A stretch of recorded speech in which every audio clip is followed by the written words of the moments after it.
Well, an ancient discovery is shedding light on the early church. The Megiddo mosaic dates back nearly 2,000 years, and experts believe it decorated one of the earliest Christian worship sites in Israel. Beneath me is Bethsaida, known today by the Arabic name of El-Araj. In the Bible, Bethsaida means house of fishing, a fitting name for an ancient village. Help us out here. What does this say? The word here, Kappa Omicron Rho, it means the chief Korufe of what? Right, the chief of what? This is not just another pile of old rocks. This is the smoking gun of the New Testament. For centuries, scholars laughed at the idea that a grand church was built over a humble fisherman's shack in the middle of nowhere. But the mud at El-Araj has proven the skeptics wrong. Beneath the ruins of a Byzantine basilica, they found the house. And inside the house, they found the order. It is a sentence that flips the script on the afterlife and suggests that the work of heaven is still under construction. The silence of the stones is about to speak, and it is saying something we were not prepared to hear. The lost city beneath the slime. Local legends are stubborn things. For generations, fishermen in the area told stories about carved stones that would peek out of the water during droughts. They whispered about a great house buried in the mud, hidden from the eyes of the world. So, a new team of archaeologists decided to take the risk. They were not looking for gold or jewels. They were looking for a town that the Bible mentions more than almost any other, yet one that had completely vanished from the face of the earth. The dig started in the brutal heat of summer. The air was thick with the smell of wet earth and decaying plants. It was not glamorous work. It was a slog. The team had to use heavy pumps to keep the lake water from flooding their trenches. Every time they dug down a foot, the water tried to reclaim the hole. It was like the land itself was trying to keep a secret, fighting back against the intruders. For the first few weeks, it looked like the skeptics were right. They found plenty of mud, some scattered Roman pottery, and a whole lot of nothing. Morale was getting low. The heat was oppressive, and the bugs were relentless. But then, a volunteer's tool hit something that made a different sound. Oh, Oh. yes, look at this black mosaic right here. This is the inscription. Yep. Oh my word. It was not the dull thud of packed dirt. It was the sharp clink of metal hitting stone. They cleared the area by hand, scraping away layers of gray silt. Slowly, a line appeared, then a corner, then a wall. It was not just a pile of rocks. It was a structure with perfect 90-degree angles.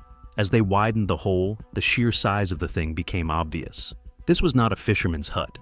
It was huge. The walls were thick, built to last forever. As they went deeper, they found the distinct curve of an apse, the semicircular area where the altar sits in a church. But this was not just any church. The layout was grand, complex, and incredibly old. And get this, the location was exactly where ancient pilgrims said the house of Peter stood. For years, historians laughed at the idea. They said the pilgrims were just tourists who got lost. They said the real site was miles away on a dry hill. But the mud at El-Araj was telling a different story. As the team washed away the grime of 15 centuries, colors began to emerge from the floor. Reds, blues, yellows, a mosaic. The preservation was shocking. The mud, which everyone thought would destroy the ruins, had actually sealed them like a time capsule. It protected the floor from looters, from weather, and from the boots of marching armies. But the real shock was not the building.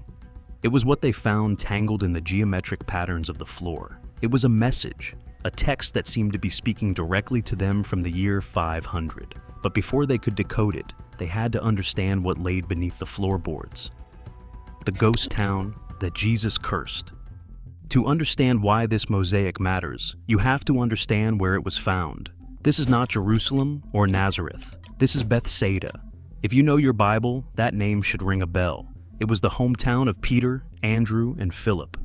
It was the place where Jesus healed a blind man and fed the 5,000. It was essentially the headquarters of the apostolic mission.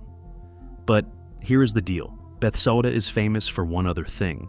It is one of the 3 cities that Jesus actually cursed. In the Gospel of Matthew, Jesus looks at Bethsaida and says, "Woe to you." He condemned the city because despite all the miracles he performed there, the people did not change their ways. He predicted that it would be brought down to Hades. And historically, that is kind of what happened. By the 4th century, Bethsaida was a ghost town. It fell off the maps. Roman historians stopped mentioning it. It was as if the earth opened up and swallowed it whole. For nearly 2,000 years, nobody could agree on where it was. Two main sites fought for the title. One was a place called Et-Tel, a rocky mound way up in the hills. It had great ruins, but it was too far from the water to be a fishing village. The other candidate was El-Araj, the swampy spot where our team was digging. The debate was fierce. Careers were built on proving one site was the real deal. But the discovery of this church changed the game completely. As the archaeologists dug beneath the Byzantine floor, they hit a layer of demolition. Beneath the church, there were Roman-era houses. And not just any houses. These were the homes of fishermen. They found lead weights for nets, fishing hooks, and coins from the 1st century. This was the smoking gun. This was a fishing village that was active exactly when Jesus was alive. But there is a twist. The way the church was built tells a story of obsession. The Byzantine builders did not just plop the church anywhere. They carefully centered the church directly over the remains of one specific house. Why would they do that? In the ancient world, you did not build a massive basilica over a random fisherman's shack unless that shack meant something. The architects of the 5th century went to extreme lengths to preserve this specific spot. They built a wall around the original room. They treated the dirt floor of the old house as a holy relic. Everything pointed to one conclusion. The builders believed with absolute certainty that they were building on top of the actual home of Peter. Now, skeptics might say, well, maybe they were just guessing. The 2,000-year-old Galilee boat from the time of Jesus on display at the Egal Alon Museum at Kibbutz Ginnasar on the shores of Galilee. But ancient memory was better than we give it credit for.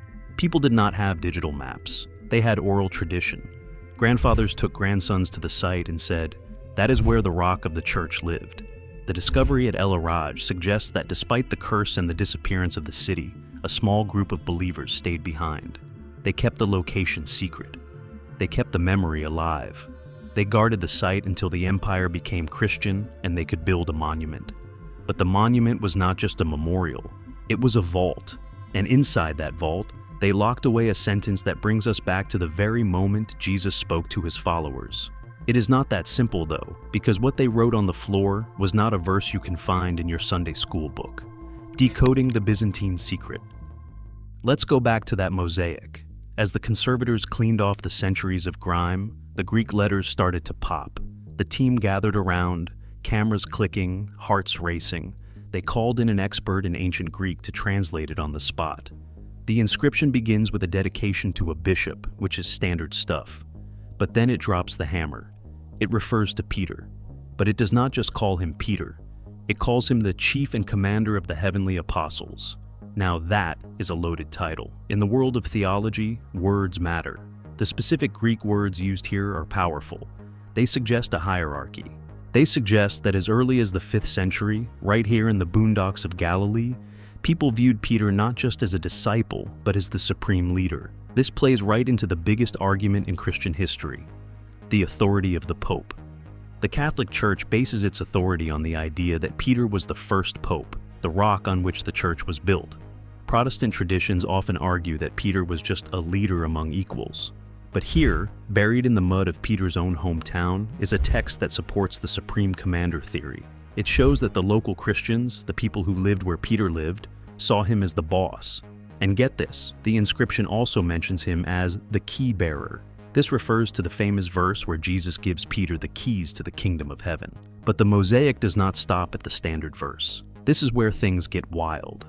The team noticed that the inscription was not just a block of text, it was surrounded by a medallion, a circular border. And inside that border, there were fainter letters, smaller, harder to read. They looked like they had been worn down by thousands of feet walking over them. Or perhaps they were carved lighter on purpose. The naked eye could barely see them. So, the team brought in high-tech imaging gear. They used infrared scanners to look through the dirt and the wear. What appeared on the screen made everyone in the tent go quiet. It was a continuation of the sentence, a quote. It was framed as a direct speech from the Lord to his disciple. Most ancient churches have Bible verses on the walls or floors. That is normal. But this text did not match the standard manuscripts. It was a variation, a riff. Or maybe it was the original version that got edited out later. The atmosphere on the dig site shifted. They were not just looking at art anymore. They were looking at a transcript of a conversation that happened 2,000 years ago, just a few yards from where they were standing. I mean, look at this. It's extraordinary. The entire inscription is here. The words were personal, intimate, and they hinted at a cosmic job description that we have never heard before: the architecture of the afterlife. The infrared images were processed, and the linguists went to work. They pieced together the fragmented letters from the hidden ring of the mosaic. The reconstructed sentence read something like this: "Guard my house, for I go to prepare the heavens." Let that sink in for a second. Guard my house. In the Gospel of John, Jesus tells Peter to feed my sheep. In Matthew, he tells him he is the rock. But nowhere in the canonized New Testament does Jesus tell Peter to guard my house. And then the second part, "For I go to prepare the heavens." We know the verse where Jesus says, "I go to prepare a place for you." That is in John chapter 14. But this is different. This suggests a division of labor. Jesus is handling the architecture of the next world, and he is leaving Peter as the security guard of the physical world. Why does this matter? Because it implies that the house is not just a metaphor for the church. It might refer to the actual physical building they were standing on. Remember, this church was built over a house, Peter's house. What if the tradition here was not just that Peter lived here? What if the tradition was that Jesus specifically told Peter, "Stay here, guard this spot"? This is the anchor point. This aligns with something scholars call the agrapha. These are the sayings of Jesus that are found in ancient writings but are not in the Bible. There are dozens of them. Some are weird, some are profound, but finding one carved into the floor of a major pilgrimage site gives it a huge amount of credibility. It suggests that the people of Bethsaida remembered something the gospel writers skipped. The phrase "guard my house" changes the vibe of Peter's role. It makes him a protector, a sentinel. It is less about administration and more about defense. Defense against what? Well, that is where the speculation starts. But historically, early Christians believed that holy sites were battlegrounds. They believed that demons hated these spots. By telling Peter to guard the house, Jesus might have been assigning him a spiritual duty that went far beyond preaching. The discovery also bridges the gap between the man and the myth. It grounds the story. It turns the keys of heaven into something tangible. You need keys to guard a house. Basically, this mosaic suggests that the early church viewed this location, this specific patch of mud in Galilee, as the embassy of heaven on earth. And Peter was the ambassador who was told to hold the fort until the boss came back. But there is another layer to this, a layer that touches on the mystical, preparing the heavens. So here is the real question. If Jesus gave Peter secret instructions that never made it into the Bible, how many other commands are we missing? Does this change how you see the apostles? Or is it just a beautiful old floor? Drop your thoughts in the comments below. And if you enjoyed this deep dive into the mysteries of history, smash that like button and subscribe. We are digging up new secrets every week, and trust me, you do not want to miss what we find next. Thanks for watching.